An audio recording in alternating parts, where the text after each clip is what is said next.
Тазалау кезінде болатын реакциялар: бөртпе, ұйқышылдық, әлсіздік. Неліктен бұл қорқынышты емес, керісінше дененің оянуының белгісі? Бір сәтке ойланайықшы, біздің денеміз жылдар бойы жинап келген уыттармен, жалған энергиямен, жабық эмоциялармен толып кеткен. Ал енді сен ағзаны тазалай бастадың, не болады деп ойлайсың? Ағзада революция басталады. Тазалау кезінде дене оянады. Ол ұзақ ұйқыдан тұрған алып секілді.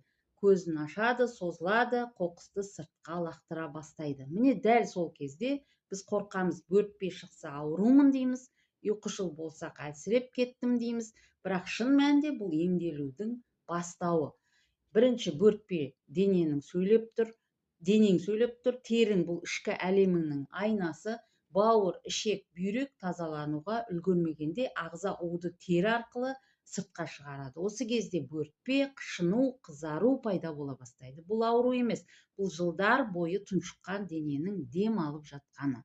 Екінші, ұйқышылдық, ағзаның қайта іске қосылуы. Сен шаршап жүрген жоқсың, сенің денең жөнделіп жатыр. Тазалау кезінде ағза энергияны қоқысты шығарумен жасушаны қалпына келтіруге жұмсайды.